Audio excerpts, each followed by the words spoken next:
Nicole, how are you? Thanks for waking up a little bit early and joining us today. Thank you very much. It's good to be on the show.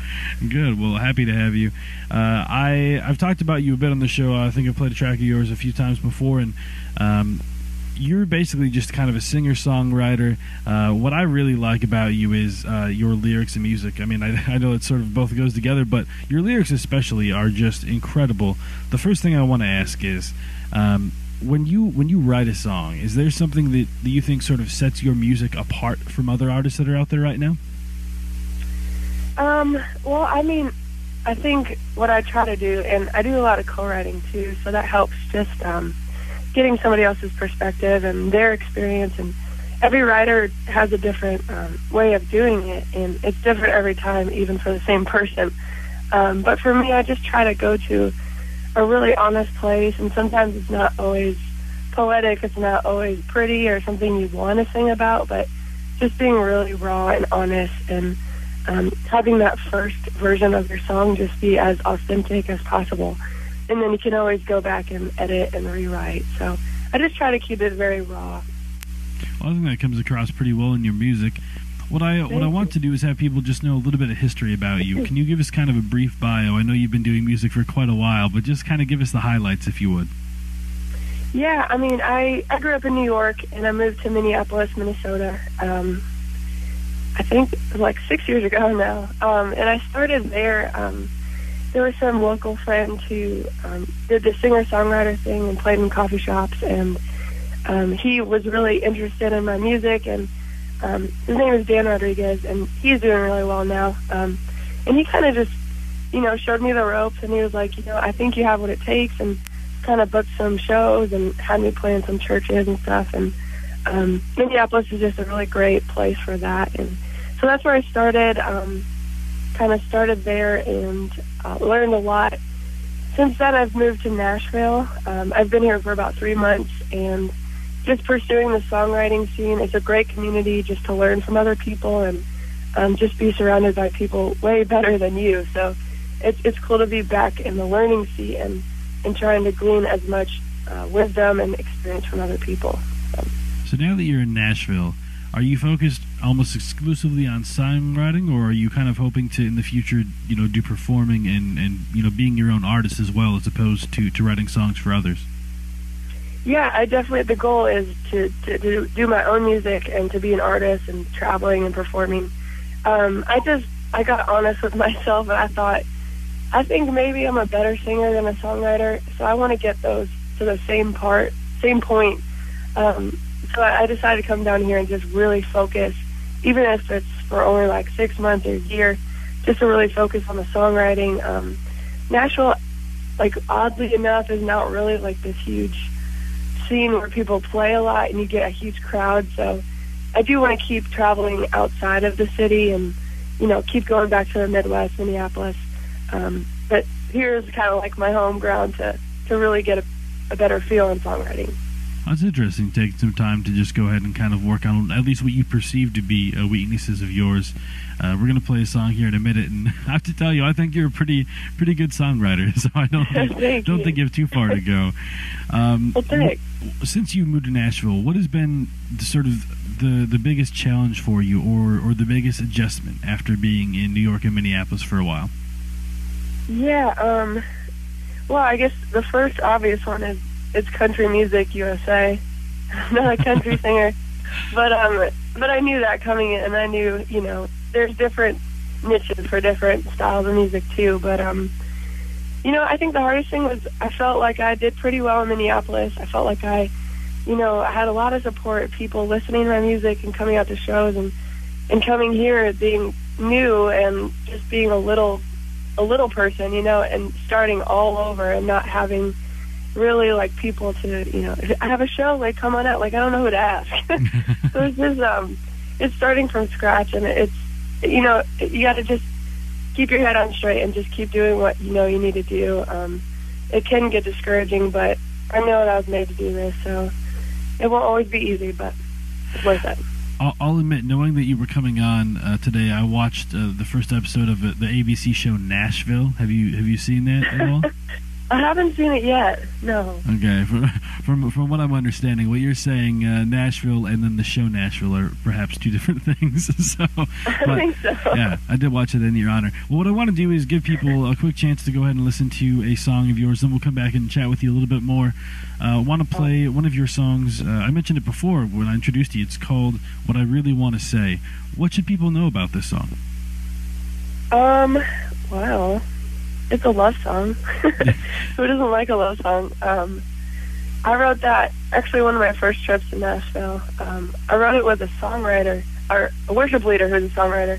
His name is Jonathan Lee, and we were trying really hard to write a worship song, and we came up with that line, and it's like, I'm sorry, but this is not about God. And so we just went with the love song thing, and I think people like it, so I'm happy with it. Yeah, I think people like it, as evidenced on YouTube, and a lot of support for it, obviously. Now, was this written about anyone in particular that we should know about? No, that's the funny thing. It's not. Okay, cool. Well, I'm going to go ahead and play it.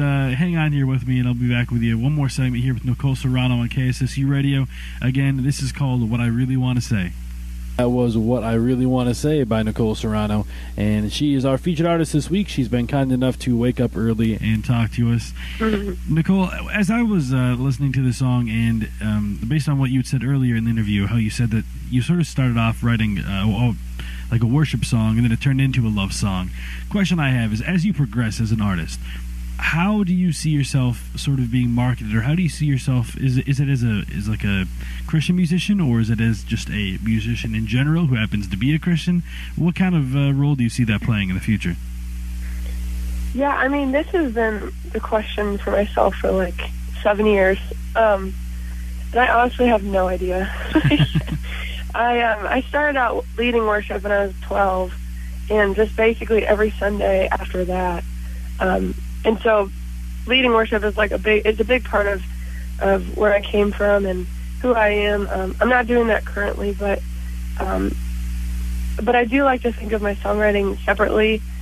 And sometimes it'll be about, faith. Sometimes it'll be about love. Sometimes it'll be about just anything, and I kind of don't want to have any limits on that. But as far as marketing and what kind of an artist I want to be, I really admire Brooke Fraser and just how she goes about her career, and she does the Hillsong worship thing, and then she has her own stuff, and there's kind of like no rules apply there, and she can write about anything. So that's kind of what I would love to do. That's what I'm aiming for. So we'll see how it evolves. As you move along, I know you said you're planning on spending some time in Nashville, whether it's, you said 6 months or a year, whatever it may be. Do you have any idea what your next step post Nashville is going to be, or are you just kind of waiting and seeing how things shake out for now? Yeah, it's probably going to be more like 2 years. I have no idea, but I've just heard it takes at least 2 years just to anywhere you move, just to kind of get your roots down and get acclimated to a new place. And so I really just want to give it a shot and see all that Nashville has to offer, and any part that I can play. And so we'll just kind of see what happens. I think eventually I'd love to end up in California.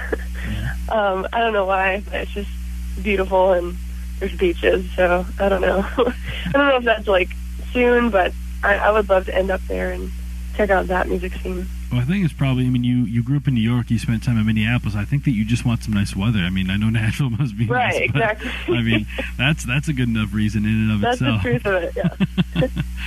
The last thing I want to touch on is, I knew you had just a new sort of full-length CD come out that's Hello to Daylight. What was that process like for you? That was like a totally different experience than my first record. It was produced by Isaac Burkhart. He's a Minneapolis producer. Yeah, we know. He's amazing.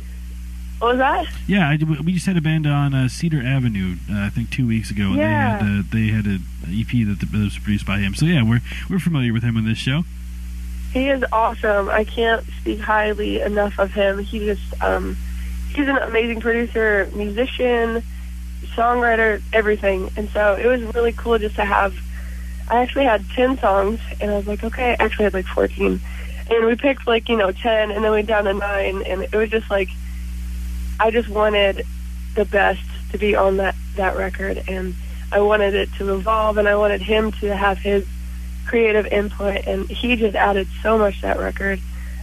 So we spent like every day in the studio, like 5-6 hours a day, sometimes longer, and just hashed out details, went through the songs from beginning to end, and he just added weird stuff, and like, you know, we went too far with some songs and brought it back, and it was just a really cool experience just to see how a song can change from, you know, writing it in your bedroom with a acoustic, and then, you know, here's a full production of it, and it's just really cool to be able to do that, and I love the finished product, and I can't wait to share it with more people.